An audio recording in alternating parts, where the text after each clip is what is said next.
확장하는 것들을 보더라도 이 정도를 못할까라고 생각을 하면 할 것 같다라는 생각이고요. 중요한 것, 이건 그럼 가상자산 시장에 무슨 영향을 미칠까라는 걸 좀 생각을 해보면 두 가지가 있을 거예요. 안녕하세요. 최근 코인 얘기들에서 이더리움이나 이제 XRP 같은 코인 얘기를 많이 드렸는데, 오늘은 스테이블 코인과 미국 규제에 있어서 가장 중요한 역할을 하고 있는 트럼프 대통령의 집안 쪽에 있는 월드리버티에서 은행 인가 신청을 낸 거에 대한 이야기를 잠깐 드리려고 합니다. 이게 보도일이 어제였기 때문에 이제 최근에 바로 있었던 이슈인데, 이걸 신청한 계열사는 월드리버티에 있는 WLTC 홀딩스라는 곳이고, 이곳은 어디에서 가지고 있는 거냐? 월드리버티 파이낸셜이라는 그 벤처 캐피털 투자암에서 가지고 있는 곳입니다. 그 벤처 캐피털은 실질적 지배 구조가 어떻게 되냐, 트럼프 일가랑 얼마나 연결이 돼 있는 거냐라고 하면 뭐 정확하게 나오는 건 아니지만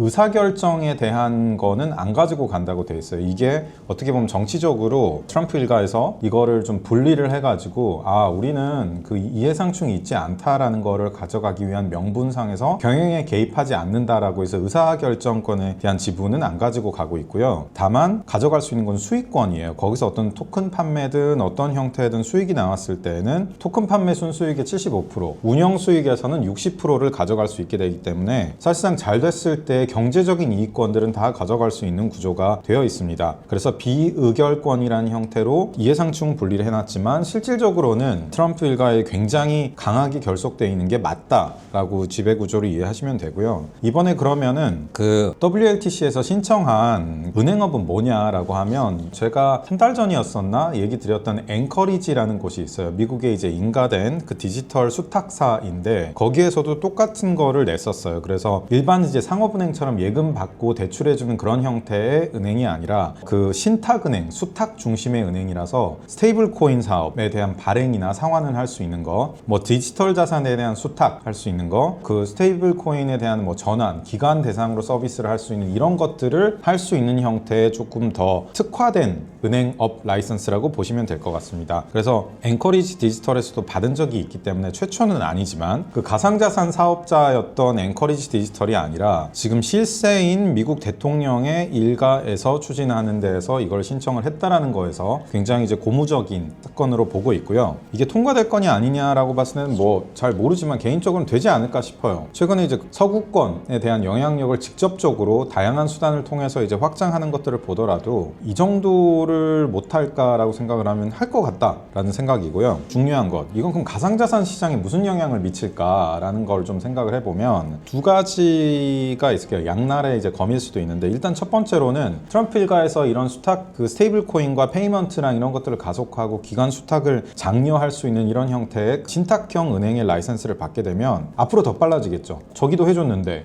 우리는 왜 안 해줘?에 대한 그런 주장을 하기가 쉬워지기 때문에 후속적으로 들어오는 기관들이 진출하기가 훨씬 쉬워진다라는 측면이 있을 거고, 두 번째로는 여전히 USDT와 USDC 위주로 되어 있는 시장에서 이 부분에서의 경쟁 구도를 훨씬 더 선명하게 만들어줄 가능성이 있습니다. 이게 무슨 얘기냐? 더 스테이블 코인에 대한 것들을 허가형에 가까운 어느 정도 통제할 수 있는 주체들, 은행업 라이센스가 있는 곳들 위주로 더 허용을 해주게 되고, 그렇게 되었을 경우에는 제도권들이 더 많이 들어올 수 있고, 더 거기에서의 허용된 범위 내에서는 디파이라던가 여러 가지 기관형 서비스들이 훨씬 더 빨라질 수 있죠. 반대로 조금 경계해야 될 수도 있는 부분은, 그냥 야생에 있었던 디파이 같은 경우에는 이런 제도권화된 거에서 우린 허용할 수 있는 방식을 줬는데 왜 밖에서 하냐라는 얘기가 나오면서 그 부분은 다소 위축될 가능성도 있기는 있어 보입니다. 그래서 이제 제가 양날의 검이라고 이야기를 드렸던 건데, 전체적으로 보면은 어쨌든 스테이블 코인이나 결제업 도입은 이러한 그 트럼프 일가에서의 그 신탁은행의 승인이 될 경우에 훨씬 빨라질 수 있다라고 보고 있어요. 그렇게 됐을 경우에 기관형 서비스들이 더 들어오고, 이 한 곳이 얼마나 잘하느냐와는 별개로 앞으로 스테이블 코인을 준비를 하고 천재법이라고 하는 지니어스 액트를 기반으로 스테이블 코인을 하는 다른 사업자들의 도입 속도가 훨씬 빨라질 수 있기 때문에, 그에 맞춰서 우리가 얘기하는 기관 자금 흐름, 이런 것들이 가속화될 수 있는 가능성이 있다. 수탁업이 가속화된다는 건 뭐냐? 돈을 맡기고 보관할 수 있어지기 때문에 넣어도 된다라는 게 더 빨라진다는 측면에서 크립토 시장 전체로의 어떤 순환 효과를 만드는 좋은 뉴스일 수 있다라는 관점으로 해석을 하시면 좋을 것 같습니다. 규제 들어올 때부터 뭐 사실 좀 다소 과격한 급진적인 행보를 계속 보이고 있고 정치적 이해상충 아니냐에 대한 논란은 계속 나고 있지만 어쨌든 결과적으로는 산업을 앞당기는 데는 도움이 되는 그런 움직임들이다라고 판단이 됩니다.